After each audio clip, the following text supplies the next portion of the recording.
Hi friends, welcome to our channel. ஒரு நல்ல smart TV உங்க வீட்டுக்கு வாங்கலாம்னு டிசைட் பண்ணிட்டீங்க. பட் எந்த பிராண்ட்ல எந்த பட்ஜெட்ல வாங்குறதுன்னு ஒரே கன்ஃபியூஸா இருக்கா? அப்ப இந்த வீடியோ உங்களுக்கு தாங்க. உங்க கன்ஃபியூஷனை கிளியர் பண்ற மாதிரி நான் நிறைய கடைகளுக்கு ஏறி திரிஞ்சு ஒரு நல்ல பட்ஜெட்ல ஒரு நல்ல டிவியை நான் உங்களுக்காக ரெஃபர் பண்ண போறேன். ஸோ இந்த இன்ஃபர்மேஷனை நான் தெரிஞ்சுக்கிறதுக்கு நிறைய டைம் அண்ட் செலவு பண்ணிட்டேங்க. நீங்கள் வேற ஒன்றும் பண்ணானா ஒரு சின்ன லைக் அண்ட் சப்ஸ்கிரைப் எனக்கு பண்ணீங்கன்னா அது எங்களுக்கு பெரிய மோட்டிவேட்டாக இருக்கும். வாங்க வீடியோக்குள்ளே போகலாம். ஸ்கிப் பண்ணால் முழுசா பாருங்க. ஃபர்ஸ்ட் நார்மலா நம்ம வீட்டுக்கு சூஸ் பண்ணக்கூடிய டிவியோட சைஸ் எதுன்னு பாத்தீங்கன்னா 32 இன்ச் பார்ப்போம், இல்லைன்னா 43 இன்ச் பார்ப்போம். அதுதான் நம்ம பட்ஜெட்டுக்குள்ள அடங்குன்றனால இந்த ரெண்டு வேரியன்ட் தான் நிறைய பேர் சூஸ் பண்ணுவோம். நிறைய நான் பிராண்டட் டிவி ஷோரூம்லாம் வந்துருச்சுங்க. அசம்பிள் செட்டு 8000 15,000 ரூபாய்க்குள்ள 43 இன்ச்சு, ஏன் 55 இன்ச்சு கூட 15,000 ரூபாய்க்குள்ள தரதா நிறைய அசம்பிள் செட்டு ஷோரூம்லாம் நிறைய பேர் சொல்றாங்க. பட் நான் காசு போட்டு அதெல்லாம் வாங்கி ரிஸ்க் எடுக்க விரும்புறேங்க. ஸோ நீங்கள் உங்களுக்கு ரொம்ப கம்மி பட்ஜெட்டில் எனக்கு பெரிய டிவி வேணும்னா இந்த மாதிரி அசம்பிள் செட் சைடு போயிருங்க. நான் பிராண்டடை நான் சூஸ் பண்ணாததுக்கு இன்னொரு ரீசன் என்னன்னு பார்த்தீங்கன்னா, பாக்ஸில் ஃபுல் HD 4K சப்போர்ட்னு நிறைய ஸ்பெசிஃபிகேஷன் கொடுத்துருப்பாங்க. அதே தான் டிவிக்குள்ளே இருக்கான்னு நம்ம செக் பண்ணவும் பார்க்க முடியாது. அவங்க ஒரு மாச சம்பளத்தை எடுத்து போட்டு ஒரு டிவி வாங்கும் போது இது QLED டிவியே கிடையாது, கொடுக்கறதான். ஸோ அதனால தான் பயந்துக்கிட்டு நான் அந்த சைடு போலங்க. நீங்கள் சாம்சங் LG மாதிரி பிராண்டட் கம்பெனியில் 55 இன்ச் டிவிலாம் வாங்கணும்னு நினச்சிங்கன்னா LED டிஸ்பிளேவோட அப்டேட் வெர்ஷனான QLED டிஸ்பிளே, OLED டிஸ்பிளேன்னு நிறைய ஆப்ஷன்ஸ் இருக்குங்க. அதுவும் டிஸ்பிளே பார்த்தீங்கன்னா 4K ரெசல்யூஷன் சப்போர்ட் பண்ணுங்க. செம்ம கிளாரிட்டியா வியூ வந்து தாறுமாறா இருக்கும். பிக்சர் குவாலிட்டிலாம் அவ்வளோ சூப்பராக இருக்குங்க. பட் நீங்கள் பிராண்டட் கம்பெனியில் 55 இன்ச் டிவிலாம் ப்ரைஸ் போட்டிங்கன்னா ப்ரைஸ் அமௌண்ட் வந்து 40,000 45,000 50,000 வரைக்கும் நிறைய வேரியன்ட் வந்து இந்த பிராண்டட்ல இருக்குங்க. பட் அவ்வளோ காஸ்ட்லியாக போட்டு எனக்கு வாங்க விருப்பம் இல்லை. ஸோ நான் என்னோட பட்ஜெட்டுக்குள்ள, அதாவது தமிழ்லேயே உங்கள்கிட்ட சொன்ன மாதிரி அண்டர் 16,000க்குள்ள என்னென்ன டிவிலாம் இருக்குன்னு அவங்கள்ட்ட கேட்டப்ப நிறைய டிவி வந்து அவங்களுக்கு வந்து ரெஃபர் பண்ணாங்க. அதில் ஒன்று ஒன்றா நம்ம இப்போ பார்க்கலாம். எனக்கு ஷோரூமில் சஜஸ்ட் பண்ண 2025 புது மாடலில் வந்து இருக்கக்கூடிய ஸ்மார்ட் டிவிலாம் ஒன்று ஒன்றா பார்க்கலாம். ரியல்மியில் 32 இன்ச் போயிட்டீங்கன்னா 10,000 மினிமம் 10,000 11,500 12,000 ரூபாய்க்கெல்லாம் 2-3 வேரியன்ட் காமிச்சாங்க.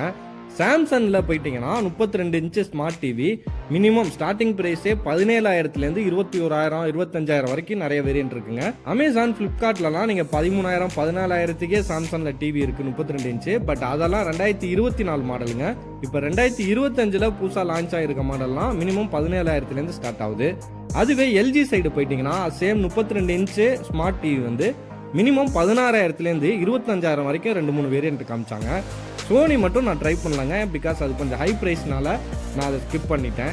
நான் சொன்ன எல்லா பிராண்ட்லையுமே ஸ்மார்ட் டிவியில் இருக்கக்கூடிய நெட்ஃப்ளிக்ஸ், அமேசான் பிரைம், ஹாட்ஸ்டார், யூடியூப்னு எல்லா ஆப்ஷனுமே சேமாக இருந்தாலும் அமௌண்ட் ப்ரைஸ் மட்டும் மினிமம்லேருந்து ஹை வரைக்கும் வேரியன்ட் பண்ணி 3 வேரியண்ட்டாக வச்சுருக்காங்கன்னு பார்த்தீங்கன்னா டிவியோட பிக்சர் குவாலிட்டிங்க. ஃபர்ஸ்ட் அது மாறும் கண்டிப்பாக. ரெஃப்ரெஷ் ரேட் இருக்குல்ல, அது 60 ஹெர்ட்ஸா 120 ஹெர்ட்ஸா இது மாறும். அப்புறம் வீடியோவோட சப்போர்ட் குவாலிட்டிங்க. ஏன் நான் வாங்கியிருக்கக்கூடிய டிவிலாம் 1080 அந்த HD சப்போர்ட் மட்டும்தான் பண்ணோம். ஃபுல் HD இந்த மாதிரி 2K 4K ரெசல்யூஷன்லாம் சப்போர்ட் பண்ணாது.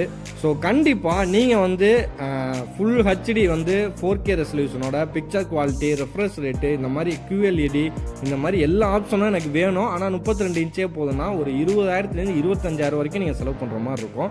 பட் நான் வந்து எனக்கு அவ்வளோலாம் வேணாங்க. 4K ரெசல்யூஷன்லாம் வச்சு நீங்கள் டிவியில் வந்து நெட்டு கனெக்ட் பண்ணி பார்த்தீங்கன்னா ஓவராக நெட்டும் யூஸ் ஆகும், சீக்கிரமே நெட்டு தீர்ந்து போயிடும். அதனால் மீடியமாக இருந்தால் எனக்கு போதும்னு நான் வாங்கின டிவி தாங்க. இப்போ சொன்ன பிராண்ட்லேயே நான் என்ன சூஸ் பண்ணேன்னு பார்த்தீங்கன்னா எல்ஜியில் 2025 மாடல் புதுசாக வந்திருக்கக்கூடிய 32LR 605 வேரியன்ட் தாங்க நான் ஸ்மார்ட் டிவியில் வாங்கினேன். இதோட ப்ரைஸ் வந்து பார்த்தீங்கன்னா வெறும் 16,000 தான். 2 வருஷம் வாரண்ட்டி கொடுக்குறாங்க. நீங்கள் வந்து ஆன்லைனில் அமேசான் ஃப்ளிப்கார்ட்லலாம் பார்த்தீங்கன்னா 1 இயர் வாரண்ட்டி தான் கொடுப்பாங்க. நாங்கள் ஷோரூம்லேயே வாங்கினனால 2 வருஷம் எங்களுக்கு வாரண்ட்டி கொடுத்தாங்க. ஹாட்ஸ்டாரு, யூடியூப்லாம் மொபைல்லேயே இன்டர்நெட்டை கனெக்ட் பண்ணி பார்க்கும்போது கொஞ்சம் கூட லேக் இல்லைங்க. சேம் குவாலிட்டி செம்மையாக இருந்துச்சு, சூப்பராக இருந்துச்சு. இந்த ஸ்மார்ட் டிவி 32 இன்ச் அமௌண்ட்லாம் நான் சொன்னேன்ல, இதுலேயே ஒரு 5,000 8,000 ரூபாய்க்குள்ள நீங்கள் வந்து கொஞ்சம் ஹை அமௌண்ட்டாக போட்டிங்கன்னா 43 இன்ச் டிவி பிராண்டட்லேயே ஸ்மார்ட் டிவி வாங்கிக்க முடியும். ஃபைனலாக டிவியை நாங்கள் சூஸ் பண்ணிட்டோம். பில் போடுற டைமில் மைக்ரோ ஓவனை போய் பார்த்துட்டு வந்துடலான்ட்டு போய் பார்த்தாங்க. ரொம்ப நாளாக மைக்ரோ ஓவன் வாங்கி அதில் கிரில் செஞ்சு கேக்லாம் செஞ்சு சாப்பிடணும்னு ரொம்ப நாள் ஆசைங்க. ஸோ மைக்ரோ ஓவன்லாம் என்ன வேரியண்ட்டில் எவ்வளோ அமௌண்ட் வருதுன்னு போய் செக் பண்ணி பார்த்தேன். நீங்கள் வீட்டில் சமைக்கக்கூடிய சாப்பாடுலாம் ரீஹீட் பண்ணி சாப்பிடுவாங்கள்ல, அதுக்கு மட்டும் யூஸ் ஆகிற மைக்ரோ ஓவன் வெறும் 7,000 ரூபா தாங்க. அதுவே கிரில் சிக்கனு, கேக்கு, பேக்கிங் இதெல்லாம் பண்ணோன்னா மினிமம் 13,000லேருந்து 25,000 வரைக்கும் நிறைய வேரியண்ட் வச்சுருந்தாங்க. அதில் அந்த வேரியண்ட்டுக்கு தகுந்த மாதிரி அந்த சைஸு, குவாலிட்டி, டச் ஸ்க்ரீனு இந்த மாதிரி நிறைய வேரியண்ட் இருந்துச்சு. மினிமமாக நீங்கள் கேக்கும் கிரில்லு ரெண்டுமே செஞ்சுக்கிறதுக்கு மினிமம் 13,000 இருந்தால் போதுங்க, நீங்கள் ஒரு மைக்ரோவன் வாங்கிடலாம். பட் நாங்கள் வாங்கலைங்க, ரேட்டை மட்டும் விசாரிச்சுக்கிட்டோம். சரி நெக்ஸ்ட் டைம் வாங்கிக்கலாம் அப்படின்ட்டு அமௌண்ட்லாம் பே பண்ணிட்டு நெக்ஸ்ட் டைம் மத்தியானமே வந்து வீட்டுக்கு டெலிவரி பண்ணிட்டாங்க. ஈவினிங்குள்ளே வந்து எங்களுக்கு ஃபிட் பண்ணி கொடுத்துட்டாங்க. ஃபைனலாக எல்லாத்தையும் முடிச்சு கடையை விட்டு வெளியே வரதுக்கு முன்னாடி எங்கள் வீட்டு பாப்பா வந்து பெரிய பீரோ சைஸில் இருக்க அந்த ஃப்ரிட்ஜை பார்த்து ரொம்ப இம்ப்ரெஸ் ஆகி திறமெல்லாம் பார்த்துக்கிட்டு இருந்தாங்க. அவங்களுக்கு ரொம்ப ஆசை போல் எங்கள் பாப்பாவுக்கு அந்த மாதிரி ஃப்ரிட்ஜ் வாங்கணுன்னு. எங்கள் வீட்டில் சிங்கிள் டோர் தாங்க இருக்குது. பட் இந்த மாதிரி ஃப்ரிட்ஜெல்லாம் எவ்வளோ வருதுன்னு பார்த்தீங்கன்னா 90,000லேருந்து 1 லட்ச ரூபா, 1.25 லட்ச ரூபா வரைக்கும் போதுங்க. பெரிய அமௌண்ட்டு தான். பட் நம்மளோட பட்ஜெட் லிஸ்ட்டில் இதையும் சேர்த்துக்கலாம். பின்னாடி எப்பயாவது அமௌண்ட் இருந்துச்சுன்னா வாங்கலாம் டிசைட் பண்ணிட்டு நாங்கள் கிளம்பிட்டோம். இந்த வீடியோ உங்களுக்கு இன்ஃபர்மேஷன் வந்து பிடிச்சிருந்துச்சுன்னா எங்கள் சேனலை சப்ஸ்கிரைப் பண்ணி லைக் பண்ணிடுங்க. நெக்ஸ்ட் வீடியோவில் பார்க்கலாம். டாடா, பாய் பாய்.